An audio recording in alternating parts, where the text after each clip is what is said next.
네, 안녕하세요. 부동산을 잘 알고 싶은 남자 김동산입니다. 자, 오늘은 그 뉴스에서 인터넷을 보다가 뭐 단독이라고 해서 뉴스가 떴더라고요. 그래서 제목이 보시다시피 임대사업자 재건축 2년 실거주 예외 허용. 그러니까 이게 뭐냐면 원래 임대사업자를 이제 그 뭐 임대사업자 등록하신 분들 이 사람들한테 혜택이 좀 있었죠. 예전에 여러 혜택이 있었는데 그러니까 요번 그 정부 규제에서 이 임대사업자들한테 줬던 혜택을 많이 없앴죠. 없앴어요. 그래서 이젠 반발이 심했고, 특히 임대사업자를 등록한 사람들의 반발이 심했죠.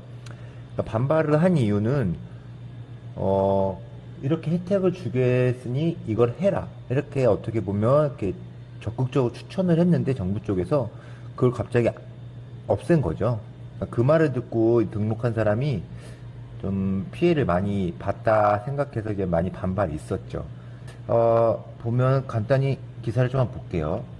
재건축 아파트 조합원이 분양권을 받으려면 해당 주택에서 2년을 거주해야 한다는 내용의 대책을 지난 6월 정부가 발표한 가운데 장기 임대사업자 등에 한해 실거주 예외해주는 법안이 추진됩니다. 뭐가 추진이 되고 있나 봐요. 오늘이 10일인데 9월 10일 국토교통부와 국회에 따르면 국토부는 임대사업자로 등록한 집주인 중 임대 기간이 끝난 뒤 실거주에도 2년을 채우지 못하는 경우 그러니까 실거주 예외 사례로 인정키로 했습니다. 국토부는 이와 같은 내용을 담은 관련법 개정안을 국회에 발의할 예정입니다. 그리고 그 아래 보면은 생계상의 이유로 해외나 지방에 근무해 재건축 아파트에 들어가 살지 못하는 집주인도 실거주 예외에 포함키로 했다. 그러니까 이게 뭐냐면 뭐 좀 재건축이 된 아파트, 오래된 아파트에 집을 사놓은 사람들, 그러니까 투자용으로 산 사람도 있죠. 그래서 이 임대사업자를 낸 거예요. 그래서 거기에는 뭐 전세 사시는 분이 따로 있고, 그러니까 제가 만약에 그 집 주인이에요. 저는 딴 지역에 살고, 원래 그 재건축이 진행될 예정의 아파트는 다른 분이 전세를 살고 있어요.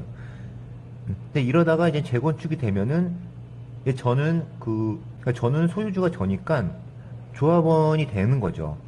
근데 이게 그걸 못하게 만들어 놓은 거예요. 그러니까 저도 다른 지역에 살지만 저 아파트에 들어가 무조건 살아야 되는 거예요, 2년을. 그거를 올해 정부에서 규제를 발표를 한 거죠. 그래서 이게 어떻게 보면은 임대사업자 등록하시는 분이 그러니까 뭐 정부 쪽에서 얘기하는 투기꾼이라고 판단이 된 거죠. 뭐 살지도 않는데 집을 사가지고 그 전세 자금을 이용해서 상대방의 전세 자금을 이용해서 조금 적은 돈을 이용해서 산 다음에 재건축 앞에 그냥 시세 차익을 노린다. 이거를 투기꾼이라 생각해서 이렇게 발표를 한 거예요. 근데 이제 그것이 이제 예외가 허용이 됐다는 그게 안 해도 된다는 거예요. 근데 여기 보면은 그러니까 이게 뭐 재건축 2년은 못 살아도 된다는 건데 그러니까 예전처럼 아예 들어가지 않아도 되는지 아니면 그래도 좀 기간이 있는지 그거는 잘 나와 있지 않네요. 그래서 이건 확실히 좀 알아볼 필요가 있어요. 그래서 그냥 이것 때문에 임대사업자 내신 분이 조금 반발이 심해서 이런 걸 다시 한 것 같아요. 또 추가적으로 읽어보면은 하지만 정부의 권유로 임대사업자에 등록된 집주인이 반발한 내용이고요. 그래서 뭐 국토부가 국회와 논의에 이를 보완해 법을 마련했다라고 떠 있어요. 그러니까 이런 것들이 지금 뭐 여기 댓글들도 한번 봐볼게요. 대충 검토도 없이 법 만들고 자, 뭐 이런 얘기가 있죠. 니들은 법 만들어 공포부터 그 다음 생각하니 뭐 연구 자문 구하고 생각하고 토론하고 그 다음에 공포하고 법 만들어라. 자, 좀 대부분의 지금 댓글들이 위에 나와 있는 댓글들을 보면은 거의 이런 얘기죠. 그러니까 그때 당시에 그때 상황만 보고 별 생각 없이 이렇게 하자라고 별 대책 없이 이렇게 발표를 했다는 거예요, 정부가. 이런 분들의 의견이 되게 많아요. 지금 부동산도 그렇고 다른 것들도 지금 그런 부분들이 많은데 물론 아닌 분들도 많겠죠.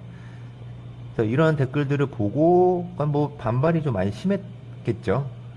그래서 이게 어떻게 보면은 지금 그래서 이런 것들이 지금 되게 복잡한 것 같아요. 뭐 이렇게 정리가 좀 안 돼 있고, 그러니까 뭐 잘했다 못했다가 아니라 그러니까 어떤 대책이 있으면 어떤 딱 그 양식이나 정확한 그런 가이드라인이 있어야 되는데 그게 많이 없는 것 같아요.